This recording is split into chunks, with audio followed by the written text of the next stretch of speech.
اعوذ باللہ من الشیطان الرجیم بسم اللہ الرحمن الرحیم۔ سامعین و ناظرین کرام، السلام علیکم ورحمۃ اللہ وبرکاتہ۔ آج کے پروگرام میں بتایا جا رہا ہے کہ اللہ تعالیٰ نے قرآن مجید میں سیدنا حضرت محمد رسول اللہ خاتم الانبیاء صلی اللہ علیہ وآلہ وسلم کو ارض مقدسہ میں بسنے والے مسلمانوں کے لیے دعا کرنے کی ہدایت کی اور دعا بھی سکھائی۔ خاکسار بیان کرتا ہے کہ دنیا کے تمام ضروری علوم کا منبع قرآن مجید ہے، اور اللہ تعالیٰ ہر زمانہ میں اپنے برگزیدہ بندوں کو اندر ضرورت قرآن مجید کے حقائق و دقائق، اسرار و رموز، لطائف و عجائبات اور کمالات سے بہرور کرتا رہتا ہے۔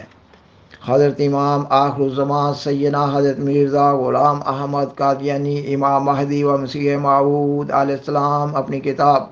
ضرورت الایمان میں بیان فرماتے ہیں، میں قرآن شریف کے حقائق معارف بیان کرنے کا نشان دیا گیا ہوں، کوئی نہیں جو اس کا مقابلہ کر سکے۔ اور آپ علیہ السلام کے بعد خلفائے سلسلہ علیہ احمدیہ قرآن مجید کے علوم سے فیض یاب ہوتے ہوئے اند ضرورت اقوام عالم کی رہنمائی کرنے کا فریضہ سر انجام دیتے چلے آ رہے ہیں۔ اللہ تعالیٰ نے سیدنا حضرت مرزا بشیر الدین محمود احمد خلیفۃ المسیح ثانی رضی اللہ تعالیٰ عنہ کے والد محترم کو ایک الہامی پیشگوئی میں آپ کی پیدائش کی ایک غرض یہ بیان فرمائی، یہ کہ تا دین اسلام کا شرف اور کلام اللہ کا مرتبہ لوگوں پر ظاہر ہو۔ خاکسار آج کا مضمون سیدنا حضرت خلیفۃ المسیح ثانی رضی اللہ تعالیٰ عنہ کی تفسیر کبیر کی روشنی میں بیان کر رہا ہے۔ آپ قرآن مجید کی سورۃ الانبیاء کی آیت 106 تا 108 کا اردو بامحاورہ ترجمہ ان الفاظ میں بیان کرتے ہیں، یہ کہ اللہ تعالیٰ فرماتا ہے، اور ہم نے زبور میں کچھ نصیحتیں کرنے کے بعد یہ لکھ چھوڑا ہے کہ ارض مقدسہ کے وارث میرے نیک بندے ہوں گے۔ اس مضمون میں ایک پیغام ہے اس قوم کے لیے جو عبادت گزار ہے، ہم نے تجھے دنیا کے لیے صرف رحمت بنا کر بھیجا ہے۔ آپ ان آیات کی تفسیر میں بیان فرماتے ہیں، اللہ تعالیٰ فرماتا ہے، ہم نے زبور میں کچھ شرائط بیان کرنے کے بعد یہ بات لکھ چھوڑی ہے کہ ارض مقدسہ کے وارث ہمارے نیک بندے ہوں گے۔ اس میں عبادت گزار بندوں کے لیے ایک پیغام ہے، اور ہم نے تجھ کو ساری دنیا کی طرف رحمت بنا کر بھیجا ہے۔ مطلب یہ ہے کہ بائبل میں جو یہ پیش گوئی تھی کہ صرف خدا کے نیک بندے ارض مقدسہ میں رہیں گے، اس سے کوئی اس وقت دھوکہ نہ کھائے جب کہ بنی اسرائیل اس ملک پر غالب آ جائیں گے۔ اس لیے اللہ تعالیٰ فرماتا ہے کہ عبادت گزار بندوں کے لیے اس میں ایک پیغام ہے، یعنی مسلمانوں کو تو ہوشیار کر دے کہ ایک وقت ایسا آئے گا کہ پھر بنی اسرائیل اس پر قابض ہو جائیں گے۔ اس لیے یہاں عابدین کا لفظ داؤد علیہ السلام کی پیش گوئی کی طرف اشارہ کرنے کے لیے استعمال کیا اور بتایا کہ میرے بندوں کو کہہ دے کہ ہوشیار ہو جاؤ، اگر کسی وقت تم نے میرے عباد بننے میں کمزوری دکھائی تو پھر اللہ تعالیٰ یہودیوں کو اس ملک میں واپس لے آئے گا، لیکن مسلمانوں کو چاہیے کہ پھر عبادت گزار بن جائیں، اس کے نتیجہ میں وہ پھر غالب آ جائیں گے۔ آپ 1948 کے پس منظر میں بات کر رہے ہیں۔ آپ فرماتے ہیں، جو کچھ قرآن نے کہا تھا وہ پورا ہو گیا۔ عارضی طور پر قبضہ پہلے بھی 2 دفعہ نکل چکا ہے اور عارضی طور پر اب بھی نکلا ہے، اور جب ہم کہتے ہیں کہ عارضی طور پر تو لازماً اس کے معنی یہ ہیں کہ پھر مسلمان فلسطین میں جائیں گے اور بادشاہ ہوں گے۔ آپ مزید فرماتے ہیں،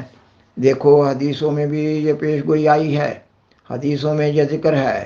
کہ فلسطین کے علاقہ میں اسلامی لشکر آئے گا اور یہودی اس سے بھاگ کر پتھروں کے پیچھے چھپ جائیں گے، اور جب کوئی مسلمان سپاہی کسی پتھر کے پاس سے گزرے گا تو وہ پتھر کہے گا کہ اے مسلمان، خدا کے سپاہی، میرے پیچھے ایک یہودی کافر چھپا ہوا ہے، اس کو مار۔ جب رسول کریم صلی اللہ علیہ وسلم نے یہ بات فرمائی تھی، اس وقت کسی یہودی کا فلسطین میں نام و نشان بھی نہیں تھا۔ بس اس حدیث سے صاف پتہ لگتا ہے کہ رسول کریم صلی اللہ علیہ وسلم پیشگوئی فرماتے ہیں کہ ایک وقت میں یہودی اس ملک پر قابض ہوں گے، مگر پھر خدا مسلمانوں کو غلبہ دے گا۔ خاکسار بیان کرتا ہے کہ قرآن مجید کی ان آیات سے معلوم ہوتا ہے کہ جب تک مسلمان ایمان باللہ اور اللہ تعالیٰ کی عبادت کے ادنی درجہ پر بھی قائم رہیں گے، وہ ارض مقدسہ کے مالک رہیں گے،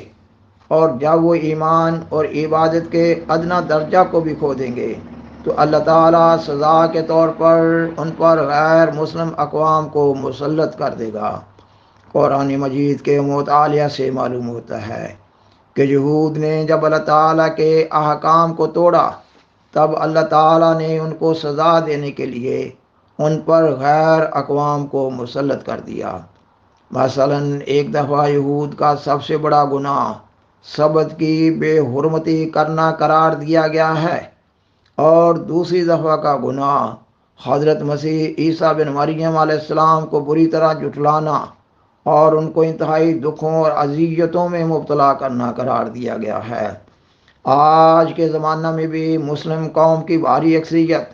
حضرت امام مہدی و مسیح موعود کو جھٹلا رہی ہے۔ اس لیے مسلمانوں میں اتفاق و اتحاد اور یگانگت کا فقدان ہے۔ خاکسار اس یقین پر قائم ہے کہ اگر مسلم دنیا اسرائیلی جارحیت کا مقابلہ کرنے کا عزم بالجزم کر لے تو اللہ تعالیٰ کی مدد، تائید اور نصرت ان کا استقبال کر رہی ہوگی۔ اللہ تعالیٰ ان آیات میں بیان فرماتا ہے کہ اس مضمون میں عبادت گزار بندوں کے لیے ایک پیغام ہے، اور یہ کہ انہیں یاد رکھنا چاہیے کہ ان کے رسول صلی اللہ علیہ وآلہ وسلم رحمت للعالمین ہیں۔ اللہ تعالیٰ کو اپنے پیارے رسول اور آخری دین اسلام کے لیے محبت بھی ہے اور غیرت بھی ہے۔ اللہ تعالیٰ عالم الغیب ہے۔ اللہ تعالیٰ کو مسلمانوں کی کمزور حالت کا علم ہے، اس لیے اللہ تعالیٰ نے قرآن مجید میں ارض مقدسہ کے بارے میں مضمون بیان کرنے کے بعد سورۃ الانبیاء کی آیت 113 میں سیدنا حضرت محمد صلی اللہ علیہ وآلہ وسلم کو دعا سکھائی۔ قال ربکم بالحق وربنا الرحمن المستعان علی ما تصفون۔ اور اس دعا کا ترجمہ یہ کہ اس یعنی رسول صلی اللہ علیہ وآلہ وسلم نے کہا، اے میرے رب، تو حق کے ساتھ فیصلہ کر، اور ہمارا رب وہ رحمان ہے جس سے مدد مانگی جاتی ہے، اس کے خلاف جو تم باتیں بناتے ہو۔ سیدنا حضرت خلیفۃ المسیح ثانی رضی اللہ تعالیٰ عنہ اس آیت کی تفسیر میں بیان فرماتے ہیں، اس آیت میں رسول کریم صلی اللہ علیہ وسلم کو اللہ تعالیٰ کی طرف سے اپنی امت کے متعلق ایک دعا سکھائی گئی ہے، اور کہا گیا ہے کہ اے محمد رسول اللہ صلی اللہ علیہ وآلہ وسلم، تو دعا کر کہ خدایا جس وقت مسلمانوں پر تنزل کا زمانہ آئے اور یہودی پھر ارض مقدسہ میں آ جائیں تو گو میری امت کے لوگ اس وقت کمزور ہوں گے، مگر اصل حکومت تو میری ہی ہوگی، جو تیری طرف سے قیامت تک کے لیے خاتم النبیین مقرر ہوا ہوں۔ پس مسلمانوں کی شکست میری شکست ہوگی۔ میں تجھ سے دعا کرتا ہوں کہ ایسے وقت میں میرا لحاظ کر کے میری قوم اور یہودیوں کے درمیان حق کے ساتھ فیصلہ کر دے، اور میری قوم کو یہودیوں پر فتح دے، تاکہ پھر میری قوم عباد الصالحون میں شامل ہو کر فلسطین پر قابض ہو جائے۔ اور یہ ظاہر ہے، آپ فرماتے ہیں، اور یہ ظاہر ہے کہ یہ دعا محمد رسول اللہ صلی اللہ علیہ وسلم کی زبان سے قرآن کریم میں بیان کی گئی ہے، وہ ضرور پوری ہو کر رہے گی۔ پس مسلمانوں کو ایک طرف تو اپنی اصلاح کی فکر کرنی چاہیے اور دوسری طرف انہیں اپنے انجام سے مایوس نہیں ہونا چاہیے، کیونکہ اللہ تعالیٰ نے ان کو دوبارہ کامیابی کے لیے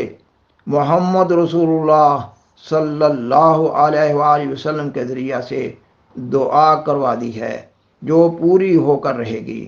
سامعین و ناظرین کرام، ہمیں اپنی دعاؤں میں اس دعا کو بھی بطور خاص شامل کر لینا چاہیے، کیونکہ اللہ تعالیٰ کی طرف سے بتائی گئی دعا میں زیادہ خیر و برکات ہوتی ہیں، جیسا کہ بیان کیا گیا ہے۔ اور دعا یہ ہے: ربکم بالحق وربنا الرحمن المستعان علی ما تصفون، سورۃ الانبیاء آیت 113۔ بالآخر درخواست ہے کہ برائے مہربانی اس پروگرام کو دوسروں سے شیئر کریں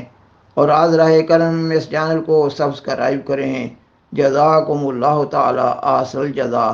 وآخر دعوانا ان الحمد للہ رب العالمین، والسلام علیکم ورحمۃ اللہ وبرکاتہ۔